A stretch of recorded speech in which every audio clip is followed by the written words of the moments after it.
Selamat datang kembali. Pada kesempatan kali ini kita akan membuat video tentang tata cara survei akreditasi menggunakan metode telusur dalam standar akreditasi rumah sakit tahun 2022. Ini diambil dari Surat Keputusan Dirjen Pelayanan Kesehatan nomor 1130 tahun 2022. Proses telusur merupakan tulang punggung bagi surveyor dalam melakukan penilaian akreditasi. Selain itu, proses telusur itu juga membantu rumah sakit mempersiapkan seluruh keperluan untuk penilaian secara efektif dan efisien. Langkah-langkah telusur yang digunakan oleh surveyor dimulai yang pertama adalah melakukan telaah dokumen.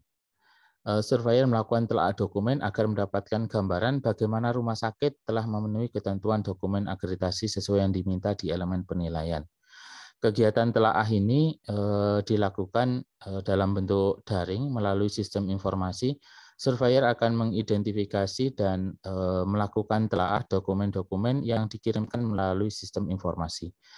Pada waktu melakukan telusur, surveyor akan fokus pada diskusinya dengan staf klinik dan staf pendukung. Kemudian surveyor juga bisa meminta pimpinan atau manajer untuk memberikan klarifikasi jika dibutuhkan.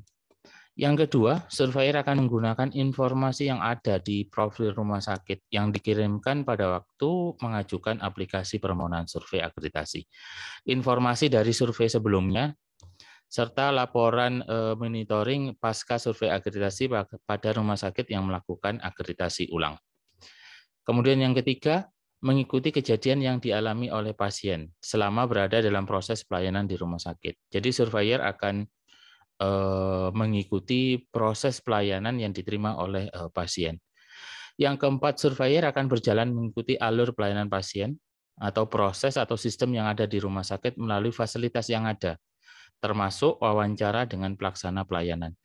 Surveyor akan melakukan observasi, kegiatan klinik atau pelayanan pasien dan administrasi, dan juga menilai fasilitas fisik dan peralatan serta telaah dokumen yang dimiliki oleh rumah sakit.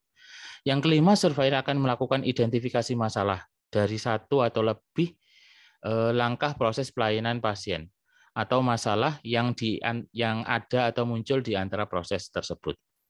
Kemudian yang keenam, surveyor melakukan diskusi dan edukasi kepada staf saat bersamaan untuk menentukan rencana perbaikan dan menilai apakah rencana perbaikan yang akan dilakukan memiliki dampak perbaikan yang signifikan untuk mencegah kejadian yang sama dapat terulang kembali. Kemudian yang ketujuh, hasil temuan dibicarakan kepada anggota surveyor lainnya.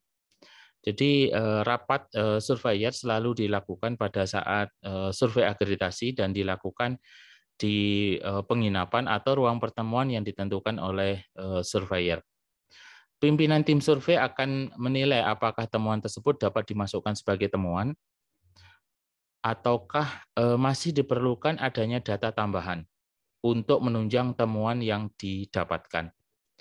Jadi tim survei melalui ketua surveyor akan menilai konsistensi dari temuan tersebut.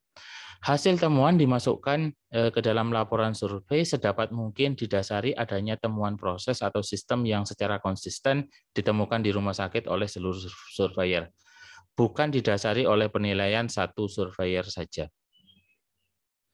Kemudian ada beberapa tips untuk melakukan telusur yang efektif. Dalam pelaksanaan akreditasi, waktu untuk penilaian itu cukup pendek. Waktu penilaian ditentukan oleh klasifikasi rumah sakit. Untuk rumah sakit kelas C dan D, rumah sakit umum, waktu penilaiannya 2 hari, sehingga surveyor perlu kemudian menggunakan telusur seefektif mungkin. Ada beberapa tips bagi surveyor untuk melakukan telusur, baik itu adalah telusur pasien, telusur sistem, ataupun telusur unit atau departemen. Yang pertama, memperkenalkan diri dan menjelaskan maksud dari tujuan telusur yang akan dilakukan. Yang kedua, jangan menilai atau meninjau rekam medik sendiri. Selalu tinjau rekam medik dengan anggota staf sehingga surveyor dapat meminta informasi atau kisah pasien dalam menjalani perawatan di rumah sakit. Yang ketiga, jangan melakukan peer review. Yang keempat, jangan memberikan kesan bahwasannya staf melakukan sesuatu yang salah. Karena fungsi surveyor di rumah sakit selain melakukan penilaian, itu adalah memberikan edukasi dan menjelaskan kepada rumah sakit urgensi rumah sakit mematuhi kepentingan regulasi-regulasi. Yang kelima, jangan melakukan penilaian berdasarkan praktik terbaik. Fokuslah pada apa yang diminta oleh standar. Jadi surveyor selalu berfokus pada standar dan tidak diperbolehkan kemudian menggunakan perbandingan dari proses survei yang dilakukan pada rumah sakit sebelumnya. Kemudian yang keenam, mengikuti alur pasien dan proses. Yang ketujuh, melakukan penilaian standar berdasarkan pengalaman perawatan pasien. Yang kedelapan, mengamati perawatan pasien berdasarkan prosedur dan prosesnya. Yang kesembilan, menggunakan rekam medik untuk mengidentifikasi isu sistem berdasarkan perjalanan pasien. Yang ke-10, menggapai momentum namun tidak mengganggu perawatan kepada pasien. Jadi selama proses akreditasi, jangan sampai kemudian terjadi gangguan pelayanan kepada pasien. Yang 11 tetap fokus pada topik dan waktu. Yang ke-12 adalah menjaga kerahasiaan pasien. Yang ke-13, tetaplah pada nada yang tepat dan samakan persepsi. Jadi surveyor harus bisa menjaga agar kemudian tidak terpengaruh oleh pertimbangan-pertimbangan emosional, pertimbangan situasi dan kondisi saat dilakukan survei akreditasi. Yang ke-14, gunakan pertanyaan yang terbuka. Jangan menggunakan pertanyaan yang tertutup.